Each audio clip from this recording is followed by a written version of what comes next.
Halo guys, balik lagi dalam channel gua. Guys, pada kasus pembunuhan ini merupakan contoh yang baik atas kinerja kepolisian Malang, membuka kembali kasus pembunuhan yang pernah tidak terungkap, yang pada akhirnya pembunuhan ini pun berhasil terungkap. Bagaimana kisah ini? Yuk kita simak videonya.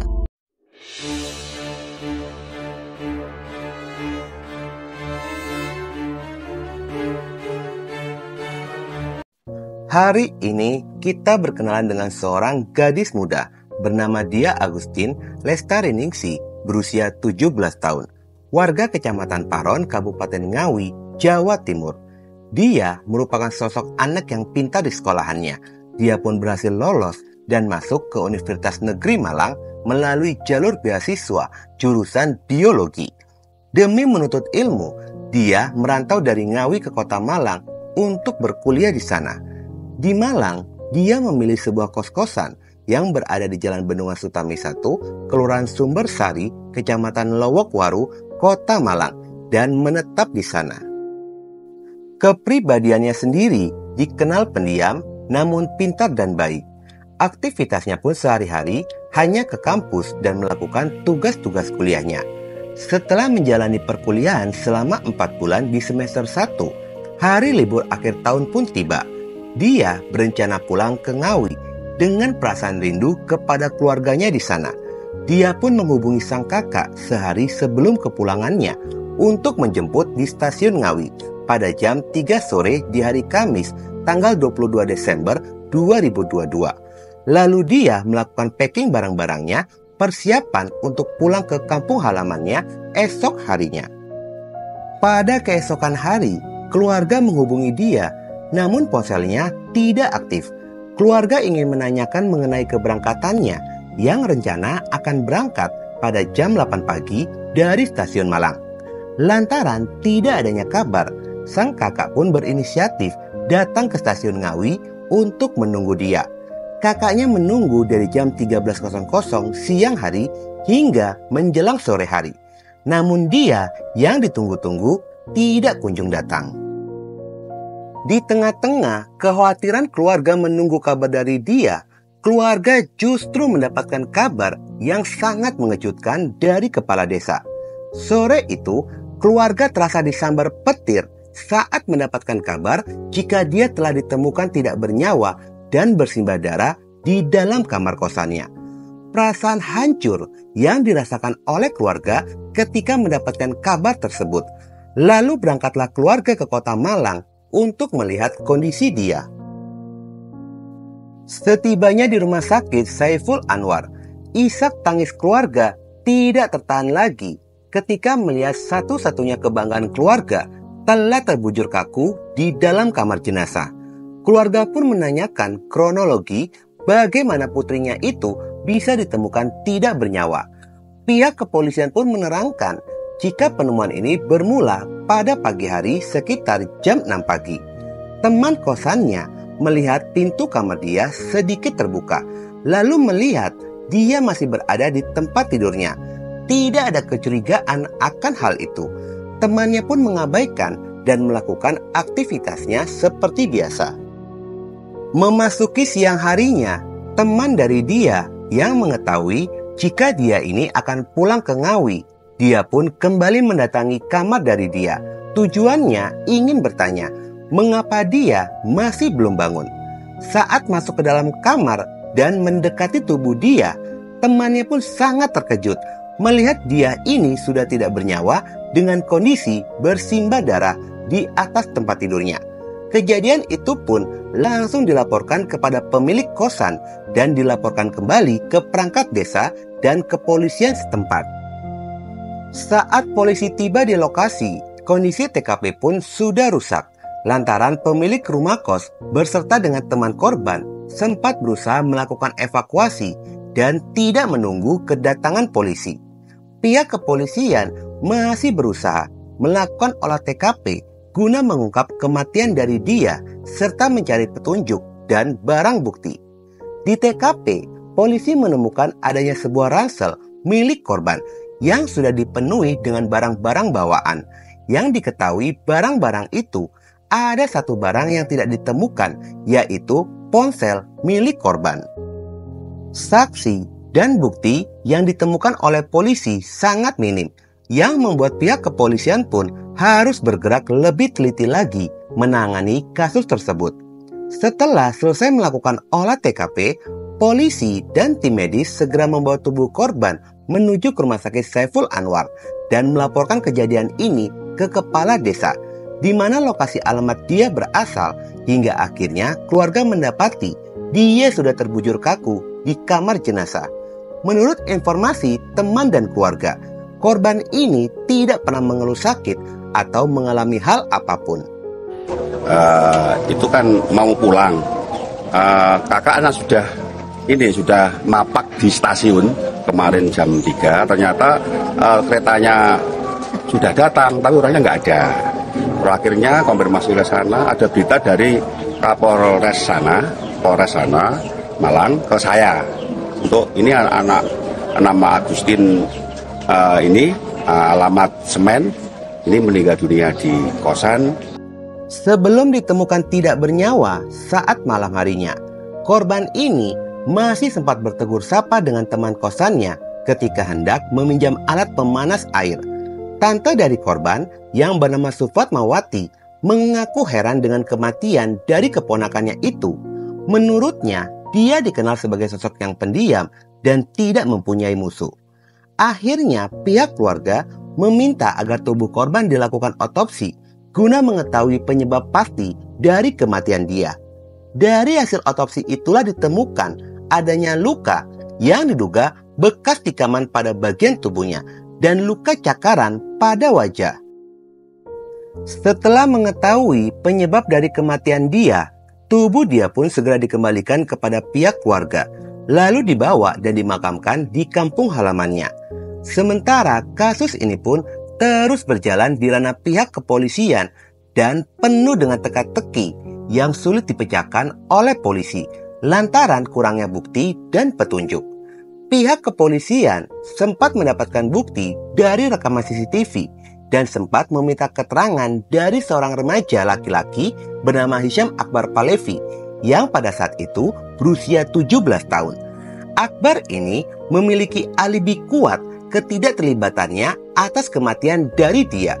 Polisi pun akhirnya membebaskannya kembali, dan polisi terus mencari bukti serta informasi lain untuk mengungkap pelaku pembunuhan tersebut. Meskipun pihak kepolisian sudah berusaha untuk melakukan penyelidikan, namun kasus pembunuhan ini tidak berhasil diungkap oleh polisi, dan kasus pun berjalan di tempat, bahkan hilang dari pemberitaan media. Teka-teki misteri siapakah pelaku pembunuhan ini berjalan hingga 2 tahun lamanya. Pada tahun 2024, polisi kembali mereview kasus-kasus yang belum terungkap. Salah satu yang menjadi perhatian polisi yaitu kasus kematian dari dia. Pihak kepolisian kembali membuka arsip file dari kasus pembunuhan itu. Dari data-data yang didapatkan oleh polisi, pihak kepolisian pun mulai mempelajari lebih detail lagi mengenai kasusnya, baik dari sisi barang bukti dan petunjuk yang berhasil ditemukan. Pihak kepolisian melakukan penyelidikan ulang pada kasus tersebut. Dari usaha penyelidikan ulang itu, polisi menemukan adanya saksi baru. Saksi tersebut merupakan warga sekitaran. Polisi memiliki satu petunjuk, yaitu bukti screenshot dari rekaman CCTV pada saat malam kejadian pembunuhan tersebut. Dari keterangan saksi, sangat yakin jika ciri-ciri yang didapat dalam rekaman CCTV itu adalah Hisham Akbar Palevi yang kini berusia 19 tahun atau dengan sebutan zombie, yang sebelumnya pernah diperiksa oleh polisi. Diketahui jika Hisham ini merupakan cucu dari pemilik rumah kos tersebut. Namun karena tidak memiliki saksi dan alat bukti yang kuat, polisi tidak bisa menetapkan Akbar sebagai tersangka pembunuhan. Guna mencari bukti atas keterkaitannya dengan pembunuhan itu, pihak kepolisian pun menyelidiki lebih dalam tentang keseharian dari Akbar. Dari informasi yang dihimpun oleh polisi, jika Akbar ini merupakan pengguna narkoboy. Pada awalnya, pihak kepolisian melakukan penyelidikan kasus penyalahgunaan obat terlarang. Setelah polisi menemukan adanya bukti atas penggunaan obat terlarang itu, pihak kepolisian langsung menangkap Akbar pada kasus narkoboy. Saat dilakukan pemeriksaan oleh polisi, yang berawal dari kasus narkoboy merembet ke kasus pembunuhan korban dia. Saat ditangkap ini, pelaku masih dalam pengaruh narkoboy, sehingga ketika diinterogasi, pelaku langsung terbuka termasuk pembunuhan kepada korban dia Agustin. Motif dari pembunuhan ini adalah pencurian disertai kekerasan yang mengakibatkan kematian pada korban. Kepada polisi, pelaku menjelaskan kronologi terjadinya pembunuhan itu. Pada malam itu, hari Rabu tanggal 21 Desember 2022, sekitar jam 12 malam. Pelaku sedang berkumpul dengan teman-temannya berpesta miras. 1 jam kemudian, Kamis tanggal 22 Desember 2022, sekitar pada jam 1 dini hari. Tiba-tiba, pelaku pamit kepada teman-temannya untuk membeli rokok. Dalam kondisi mabuk, pelaku pun berjalan ke rumah kosan dari sang nenek yang tidak jauh dari tempat tongkrongannya. Pelaku Akbar mengarah ke lantai 2. Di sana ada sebuah dapur, dan di dapur itulah pelaku mengambil sebuah pisau dan memang sudah berniat untuk mencuri barang pribadi milik salah satu penghuni rumah kos tersebut. Lalu dia turun ke lantai 1 untuk mencari targetnya. Awalnya, Akbar ini menghampiri kamar nomor 6, namun pintu kamar dalam kondisi terkunci. Akbar pun beralih sasaran ke kamar nomor 4 yang ditempati oleh dia. Perlahan-lahan dia pun membuka pintu kamar yang pada saat itu tidak terkunci. Setelah berhasil masuk, Akbar pun mendapati dia sedang tidur memeluk bantalnya. Dalam kondisi mabuk dan membawa pisau, Akbar mengambil ponsel yang tergeletak di samping tubuhnya dia. Tanpa disangka, kedatangan Akbar pun mengejutkan dia hingga membuat dia terbangun dari tidurnya lalu mencoba berteriak. Akbar yang panik lalu membekap wajah korban dengan bantal dan menikamkan pisau pada bagian dada sebelah kanan dan kiri. Tikaman yang paling dalam pun mengarah pada dada sebelah kiri hingga menembus pembuluh jantung. Tikaman itu menghentikan perlawanan dia dan dia pun kehilangan nyawa pada saat itu. Setelahnya, Akbar pun mengambil ponsel milik korban lalu keluar dan menuju ke kamar mandi untuk mencuci pisau yang berlumuran darah. Setelah itu, pisau dikembalikan ke dapur. Untuk menghilangkan bukti kejahatan, Akbar merusak salah satu CCTV rumah kosan tersebut, lalu membuangnya ke gerobak sampah dekat TKP. Setelahnya, dia pun kembali ke teman-temannya untuk melanjutkan pesta miras di sana. Di hari yang sama, Akbar menjual ponsel milik korban ke Abdul Qadir berusia 48 tahun, seorang penada di daerah Pasar Comboran dengan harga Rp570.000. Abdul Qadir ini ikut terseret pada kasus pembunuhan ini lantaran mengetahui jika ponsel tersebut merupakan barang curian, namun dirinya tetap membeli ponsel tersebut. Kepada polisi, Akbar mengaku menggunakan uang itu untuk jajan, beli kue dan rokok. Kasat Reskrim Polresta Malang Kota, Kompol Danang Yudanto menjelaskan jika pelaku ini pada saat melakukan pembunuhan masih berusia 17 tahun. Pelaku pembunuhan ini dinilai tidak memiliki rasa takut ataupun menyesal telah melakukan perbuatan itu. Terlihat selama 2 tahun, setiap hari pelaku melakukan aktivitasnya seperti biasa, layaknya tidak terjadi apa-apa. Dia pun tidak pernah terbesit untuk menyerahkan diri.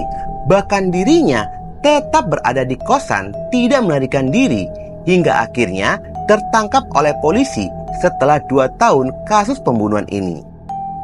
Hisham Akbar dijerat pasal 340 KUHP tentang pembunuhan berencana, subsidiar pasal 338 KUHP tentang pembunuhan, serta pasal 365 ayat 3 tentang pencurian dengan kekerasan yang mengakibatkan orang meninggal dunia dengan ancaman maksimal yaitu pidana mati. Tapi guys, walaupun pada saat ditangkap pelaku ini berusia 19 tahun, namun pada saat pembunuhan pelaku masih berusia 17 tahun.